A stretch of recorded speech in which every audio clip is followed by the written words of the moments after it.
Hello everyone, it's Jack from Visual Effects, and today I'll be showing you how to use volumes. So this is a slightly updated tutorial because there's been a few different changes into the way that we make volumes. They can be imported in much better ways now. So what we want to do is we want to go to create volume, which is VDB volume, and then we want to go for the blockbuster, and we'll hit calculate. Put it in the middle somewhere so we can see, and we'll just temporarily crank these values.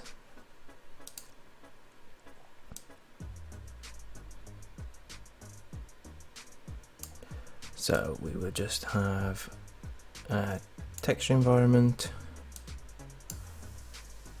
and we'll have an area light.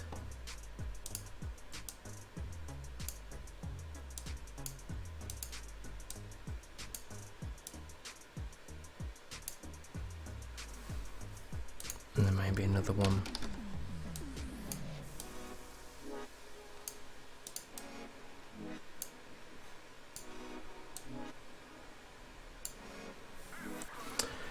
So we have a volume there looking quite rubbish, so we need to turn this into an explosion. So there's a few ways that you can do it, and you can use these mappings to create different looks.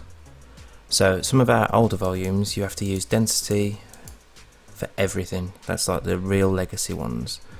And then we changed it to using flames in the emission, but this meant smaller looking explosions. So if we do that now, send that, and then we'll change it to fire.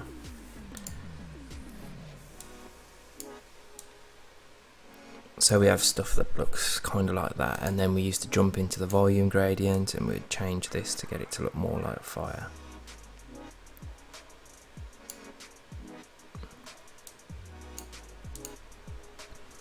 And rather than adjusting the camera, you can go into here and change the values to just make them a lot lower, so it doesn't peak out and splash.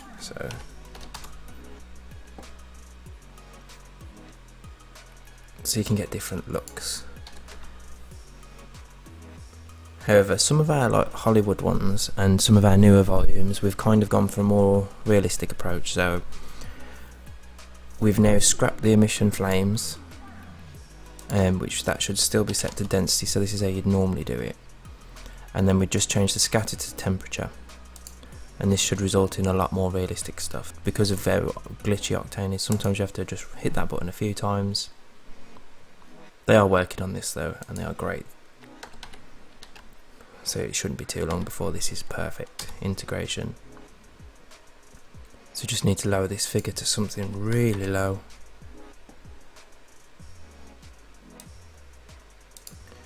And then we can jump back into our volume settings and just start to tweak it a bit. So the key real differences between the temperature ones are the fact that it puts more body in the fire and feels like it's actually emitting for the smoke, whereas the flames used to just look like they sat in the middle, which is okay for smaller explosions but not for ultra realistic and big explosions. So another trick, if it's still looking pretty bright, is go into the emission and then change that to something a lot lower. So we'll go for 0.1 for now, and that looks a lot better.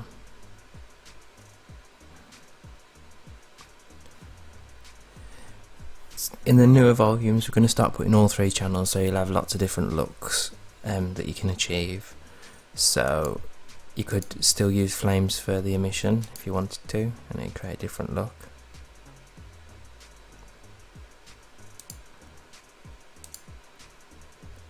But if you want, from now on, what you see on the website, if you want to achieve the same look, this will be the pattern to follow: density, temperature and density. And then just adjust the values based on your scene as well, because this gets more complicated when you actually put it in a scene, because it needs to be brighter or darker depending on your scene. And then you can just keep tampering with these to pick the severity of how thick you want that smoke.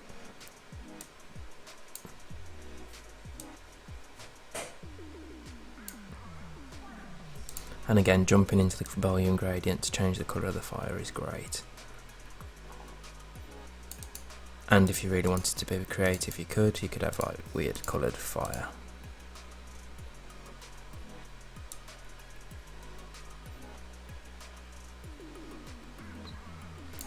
So yeah, the volumes that we make are super flexible, and they're only going to get better.